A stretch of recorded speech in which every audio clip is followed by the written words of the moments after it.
Good afternoon. My name is Matthew Black Eagle Man, and I am a spiritual leader among my people. So in that nature, I want to bring to mind one very, very key issue. And I would like to ask you all to stand with me in just a moment, because one of the things that we have to realize as people on an individual basis is the fact that in this country, we separate church and state. And our government won't rule on issues of the church.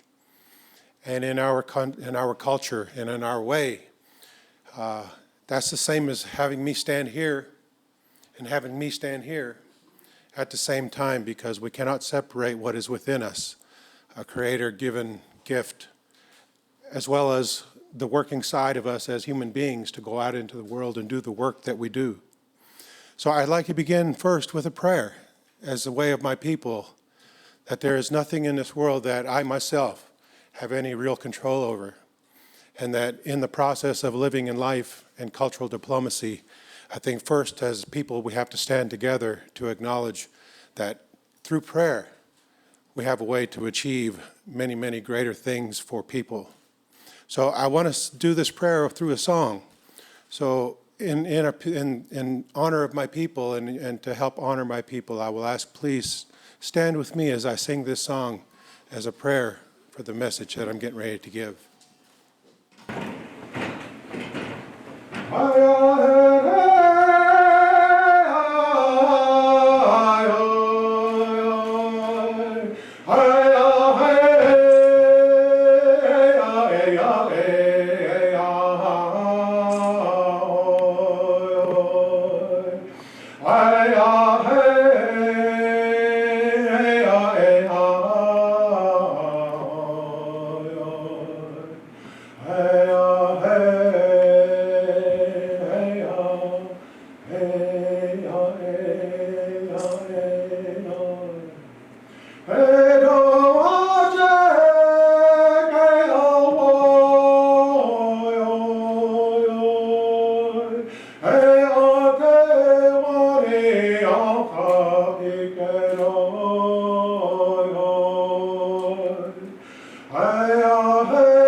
Thank you. You may be seated. I have to say that in the invitation to come and be here to speak, I had a lot of trepidation about coming here. My education goes a couple of years past high school, but in my life it was my personal choice that I didn't want to educate myself any farther than I had. I did well in school, but for me in my life, I didn't feel like I wanted that. As a spiritual man, sometimes I think that I overeducate, or we educate out our spiritual strengths. And so in that way, I've tried to keep my life to be a very, very simple life. And in the simplicity of life and accepting this opportunity to come and speak, I have to look at the things of the world as a tree. And when I look at the tree, I see all the tentacles of the branches sticking out from all these different places from the trunk of the tree. And when I see people educating themselves in a higher way, there are the branches that are reaching out and the leaves that are reaching out past where the tree has grown from the year before, and every year the tree grows bigger. And I have to think that in those people that are reaching out to educate themselves, and you get your name with all these acronyms after your name, my name is Matt, and I have no acronyms.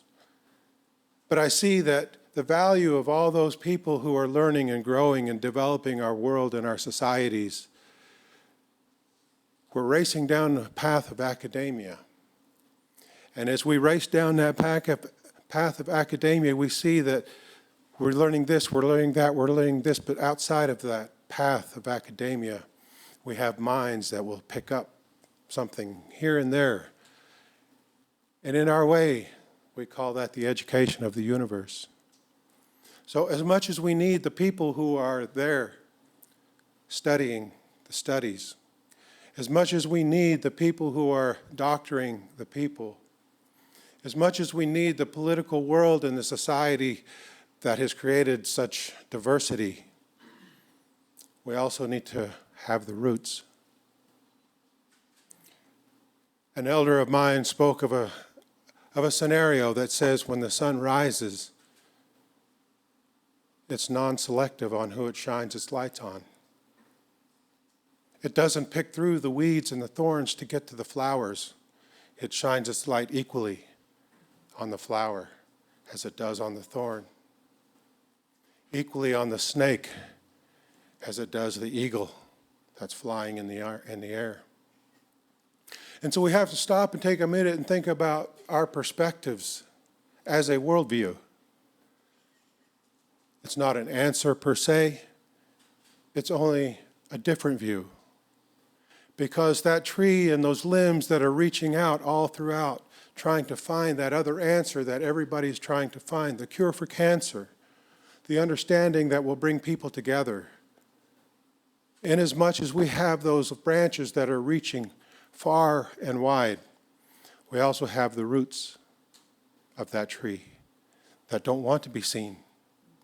They're not asking for the sun to shine on them, but the sun shines on them anyways.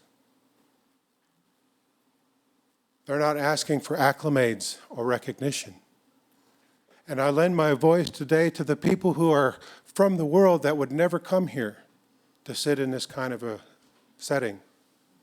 We have indigenous cultures, people born of this earth, live with this earth, pray in the most natural of ways to express themselves and create that root base that's going to give our society all the strength that it needs to move forward. So when I speak today about cultural diplomacy, it lends its voice more to the idea of reason and respect. I don't expect that in the discipline I live as a Dakota man, that any of you would I ever hold to that same discipline. And I don't expect that any of you who don't follow in any ways of our world of medicine, that you would follow those disciplines of the world of medicine. And I wouldn't expect a political person to follow any other rules but the rules that of engagement for the political world. But they don't hold me to those standards. All the different tentacles that reach from the trunk of the tree that's based in the roots of the earth are the people of this earth. Cultural diplomacy is about respecting the differences that we stand and look at each other and say, I love you and I respect you for being who you are, for making your place in the earth as opposed to be the one on the outer limb. We need both. And so when we think about cultural diplomacy, we have to do this in such a way that whatever we're going to do or say, it never puts a line between you and me. And when we think about cultural diplomacy, we have to think about preservation. I can only speak of what I know here in the United States of America. And with the work that I do with the Dakota people and other people in the communities that I live in, that I work in. But I know that here we want to pride ourselves in being one of the most humane countries in the world. And we'll reroute our infrastructure around a bug. We'll reroute our infrastructure because there's a marshland that has to be protected. But we'll annihilate a race of people. Where is our priority? When we think about cultural diplomacy, we have to think about preservation. Not just preservation of what we have developed now and how we're going to protect what we have now, but preservation about where did we come from? Where are your people from? Who are your people? And in the way of our people, we have to move forward always thinking about what am I doing that's going to be better for the people? not for me. I have no acronyms after my name. I wear this bonnet on my head not because of anything that I did, but because I serve the people. Not as a leader per se, but I'm going to be that person to make sure you have what you need to help you achieve your goals as a servant.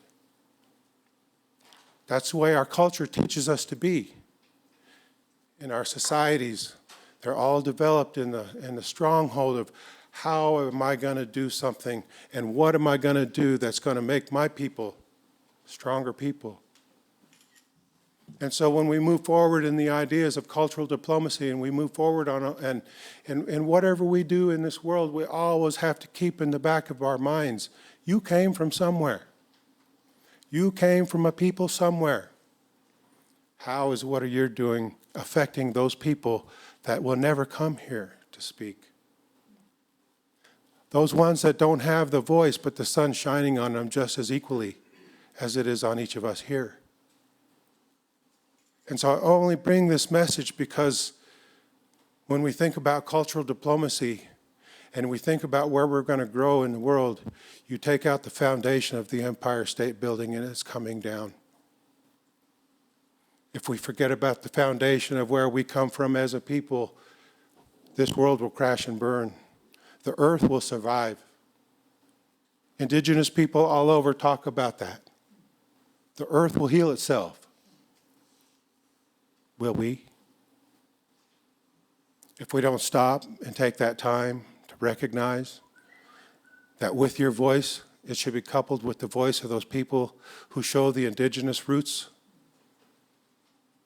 Is your foundation solid? That's the only question I ask. In the work we do with the Traveling Teepee Village and the Rowan Project that we have started, it's all about empowering our youth. I go into communities sometimes that the bewilderment that I see is simply because they thought Indian people were extinct. I see it everywhere. And that's just in my own small little world. I have no visions of grandeur in anything. Only that as a people, always moving forward, we never forget the roots. Reach for the stars. As Dakota people, we're dreamers. They call us the Star Nation. And we do that.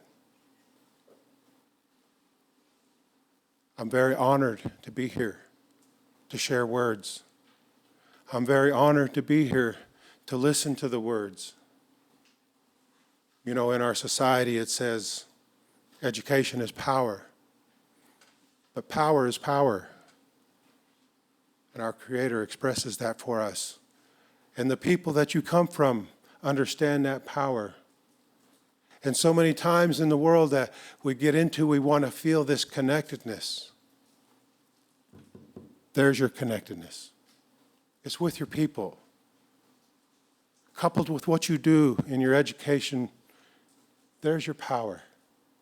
Go back to your people and find that power. Bring that power to this forum. And let those people who don't have the voices to be here also have a voice. And know that as a people, all things that we do for the good of the people. The song that I sang was a song because I sang it because it says, out there in the universe, somebody is praying for me. Father, I will live. Those are the words, and that's the translation of that song. And in that, it tells me that I don't have to pray for myself because my relatives are looking out for me while I look out for them. This is indigenous. I've seen this. I've experienced this when I spoke at the Parliament of the World's Religions. It was a common thread that runs through the hearts of your people there, and also should be the common thread that runs through all of us, no matter what level we're sitting in, no matter who we're speaking to. My most enjoyable times are spent with little bitty children 7, 8, 9, 10-year-old children, to touch their lives and inspire them to look within themselves, who they are, where they're from, to develop a stronger society of kids. We know that everything takes time to change. And if we inspire our children in a different kind of way, not within academic world, but touch them in their hearts, in their spirits, we know that we have the ability to affect change. It took me 27 years for me to wear this hat. 27 years walking in a discipline.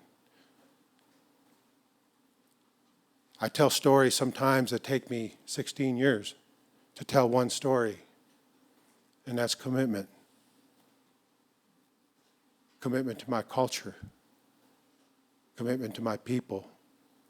So as we move forward and speak of these topics, phenomenal topics that need to be discussed, as a people, each and every one of us has that responsibility to remember the sun shining on your roots while you're reaching for the stars.